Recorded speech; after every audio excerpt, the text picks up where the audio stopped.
এই শীতে যদি ফুলকপির পাকোড়া না খান তাহলে শীতটি পুরোপুরি মাটি।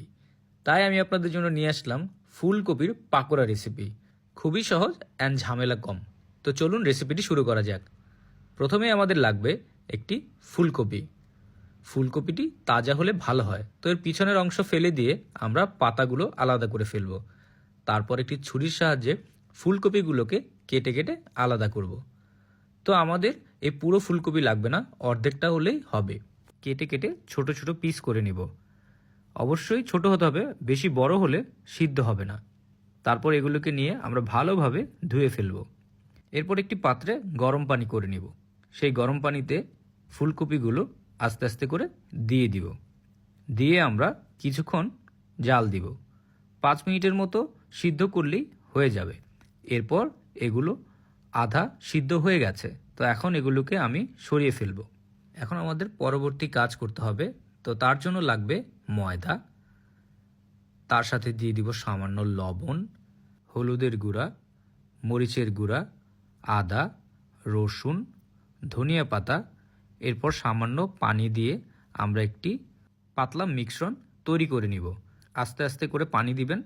যতক্ষণ পর্যন্ত মিশ্রণটি পাতলা না হচ্ছে ততক্ষণ পর্যন্ত আপনি পানি দিয়ে আস্তে আস্তে করে মিশ্রণটি তৈরি করতে থাকবেন। আপনারা কে কোথা থেকে আমার এই ভিডিওটি দেখছেন অবশ্যই কমেন্টের মাধ্যমে জানাবেন, আমি আপনাদের সবার কমেন্টের উত্তর দিব। মিশ্রণটি তৈরি হয়ে গেছে।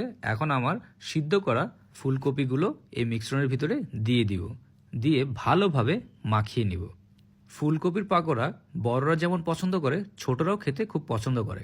আপনারা চাইলে এই পাকোড়াটি আপনার বাচ্চাদেরকেও বানিয়ে খাওয়াতে পারেন। মিশ্রণটি ফুলকপির সাথে ভালোভাবে মিশে গেছে। এখন এই ফুলকপিগুলোকে নিয়ে আমরা ব্রেড ক্রাম্বস লাগিয়ে নিয়ে আসব। তো ব্রেড ক্রাম্বস ভালোভাবে গায়ে লাগাতে হবে, যেহেতু মিশ্রণে ডুবানো হয়েছে একটু ভেজা ভেজা, তো ব্রেড ক্রাম্বসগুলো খুব ভালোভাবে লেগে যাবে। ভালোভাবে ব্রেড ক্রাম্বস লাগিয়ে আমরা এগুলোকে ভেজে ফেলব। তো ভাজার জন্য আমাদের প্রয়োজন হবে মিডিয়াম গরম তেল। তো মিডিয়াম গরম তেলের ভিতরে আমরা এগুলোকে আস্তে আস্তে করে ছেড়ে দিব। সবগুলো ফুলকপিকে গরম তেলে ছেড়ে দেওয়ার পরে আমরা এক পাশ কিছুক্ষণ ভেজে নিব। এক পাশ ভাজা হয়ে গেলে আমরা আবার সবগুলোকে আস্তে আস্তে করে উল্টে দিব। তারপর অন্য পাশ ভাজা শুরু করব। আর অবশ্যই আমরা ততক্ষণ পর্যন্তই ভাজবো যতক্ষণ পর্যন্ত এর গায়ের রং ব্রাউন কালার না হয়ে যাচ্ছে। তো দেখতেই পাচ্ছেন এর গায়ের রং ব্রাউন কালার হয়ে গেছে। তো এখন আমাদের ভাজা শেষ, আমরা এগুলোকে তুলে ফেলবো। তো খুব সহজেই আপনারা ঘরে বসে ফুলকপি দিয়ে পাকোড়া তৈরি করতে পারেন। আর এখন বাজার ভর্তি ফুলকপি দিয়ে, তো এই সুযোগে আপনারা চাইলে ঘরে এই পাকোড়াটি তৈরি করতে পারেন। এরকম মজার মজার রেসিপি পাওয়ার জন্য টোস্টেড বাংলা পেজকে ফলো করবেন। আর ভিডিওটি যদি ভালো লেগে থাকে অবশ্যই একটি লাইক অ্যান্ড শেয়ার করতে ভুলবেন না। সবাই ভালো থাকবেন আর মজার খাবার ঘরে তৈরি করে খাবেন।